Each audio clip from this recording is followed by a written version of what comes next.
بسم اللہ الرحمن الرحیم۔ السلام علیکم ورحمۃ اللہ وبرکاتہ۔ آج کا واقعہ حضرت امام حسین علیہ السلام کی شہادت کے بارے میں ہے، اور اس میں یزید کا جو بدترین انجام ہوا اس کے بارے میں ہم اپنے ناظرین کو تفصیل سے بتاتے ہیں۔ یزید بن معاویہ اسلام کی تاریخ کا وہ بدترین شخص ہے جس کے ہاتھ خاندان رسول کے خون سے رنگے گئے۔ اس کی تاریخ، شخصیت اور اعمال اسے فرعون، نمرود اور قارون کی صف میں کھڑا کر دیتے ہیں، جن کا انجام آخرت میں بھیانک اور عبرتناک۔ اس نے مدینہ منورہ میں فساد برپا کیا، کعبہ کو آگ لگائی اور سینکڑوں صحابہ کرام کو بیعت توڑنے پر شہید کیا۔ لیکن اس کا سب سے تاریخ اور بھیانک جو کارنامہ ہے وہ حضرت امام حسین علیہ السلام کی شہادت اور آل رسول کو شہید کرنا ہے۔ یزید ملعون کا پورا نام یزید بن معاویہ بن ابو سفیان تھا، جو عثمانی غنی کے دور خلافت میں 25 ہجری یعنی 645 عیسوی میں پیدا ہوا۔ یزید کی والدہ میسن ایک عیسائی خاتون تھی جن کا تعلق شام کے قبیلہ قلبیہ سے تھا۔ یزید کی پرورش شام کے دیہاتوں میں ہوئی۔ وہ ایک عیسائی داعیہ تھی جس نے یزید کی پرورش کی تھی، اسی وجہ سے یزید کی پرورش عیسائی طور طریقے سے کی گئی۔ اور 60 ہجری میں شام میں بنو امیہ کی جب حکومت کی بنیاد رکھی گئی تو یزید اس ٹائم جو ہے وہ جوان ہو چکا تھا۔ چنانچہ سن 60 ہجری میں امام حسین کے ساتھ معاہدہ ٹوٹ گیا۔ پیغمبر اسلام کی پیشگوئی کے مطابق یزید تخت پر بیٹھا اور تاریخ اسلام کا ایک سیاہ باب پیغمبر اسلام کے چند اصحاب نے کھولا۔ انہوں نے فوری طور پر یزید کی بیعت کرنے سے انکار کر دیا، بشمول امام حسین علیہ السلام جو اس وقت کے بہترین شخص اور پیغمبر اسلام کے نواسے تھے۔ بہت خوف تھا کہ اسلامی حکومت کے اندر بغاوت پھوٹ پڑے اور لوگ حسین ابن علی کو اپنا لیڈر نہ بنا لیں اور بغاوت کر دیں۔ اس جرم میں سن 161 ہجری میں کربلا کے میدان میں امام حسین اور آل رسول کو پھانسی دے دی گئی۔ کربلا میں یزید کے حکم سے شہید کیا گیا۔ شام کے بازاروں میں ان کے سر نیزوں پر اٹھائے گئے اور ان لوگوں کو دکھایا گیا کہ بغاوت کا انجام کیا ہوتا ہے۔ یزید کی ذاتی زندگی کو مؤرخین نے فحاشی، شراب اور گستاخی سے بھرا لکھا ہے۔ امام طبرانی نے بیان کیا ہے کہ جب صحابہ کرام علیہ السلام عبداللہ بن حنظلہ رضی اللہ تعالیٰ عنہ اور صحابہ کی ایک جماعت نے یزید کے بارے میں دریافت کیا اور اس کے دربار میں پہنچے تو انہوں نے اسے ایک باغی حکمران پایا۔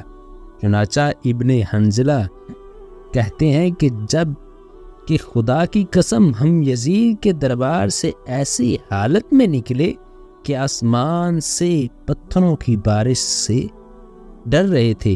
وہ ایک بے دین شرابی موسیقی کار تھا، کتوں اور بندروں سے کھیلتا تھا، وہ ایک زانی شخص تھا۔ علامہ مسعودی لکھتے ہیں کہ یزید کی زندگی فرعون کی طرح حسین کی شہادت کے بعد بھی یزید نے لوگوں پر ظلم کیا۔ جب مدینہ منورہ والوں نے ان کی بیعت توڑ دی تو اس نے شامی فوجی کو مدینہ بھیج کر 3 دن کے اندر اندر جو ہے وہ قبضہ کر لیا۔ ان 3 دنوں میں سپاہیوں نے مدینہ کے لوگوں پر مسلسل ظلم کیا، صحابہ کرام رضی اللہ تعالی عنہم کو قتل کیا، لوگوں کا مال لوٹا، نعوذ باللہ من ذالک عورتوں سے زبردستی زنا کیا، اور مسجد نبوی میں گھوڑے باندھے۔ پھر 63 ہجری کے آخر میں جب عبداللہ بن زبیر رضی اللہ تعالی عنہ نے مکہ مکرمہ میں اپنی امارت قائم کی تو یزید کے حکم سے شامی فوج نے مکہ پر چڑھائی کر دی، جس نے کعبہ کو آگ لگا دی اور بیت اللہ کی ایک دیوار بھی شہید کر دی۔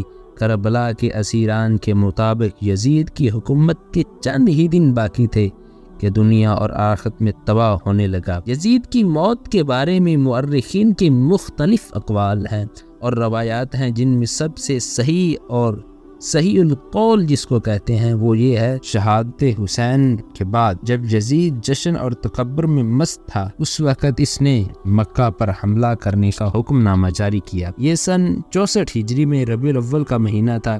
چند ہی دنوں میں وہ ایک خوفناک بیماری میں مبتلا ہو گیا۔ اس کے پیٹ میں ایک خوفناک درد پیدا ہو گیا جس سے اس کی آنتیں گلنے لگی اور ان میں کیڑے نکلنے لگے۔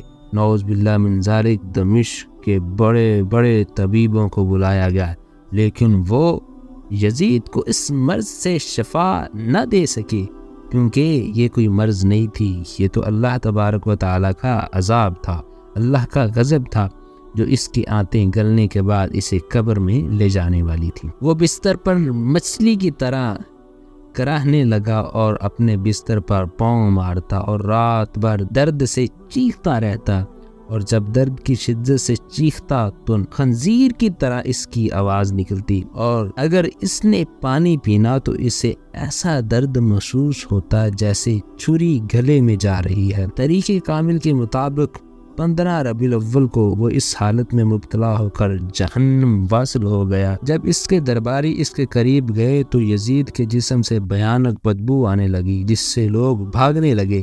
ایک روایت کے مطابق اس کو مقام حرین میں دفن کیا گیا، اور جب بنی عباس کی خلافت آئی تو انہوں نے دربار یزید اور اموی حکمران کی قبر کھود کر ان کی لاشوں کو باہر نکال دیا، اور وہ بدترین حالت میں پڑا رہا۔ امید ہے کہ آپ کو ہماری ویڈیو یہ پسند آئی ہوگی۔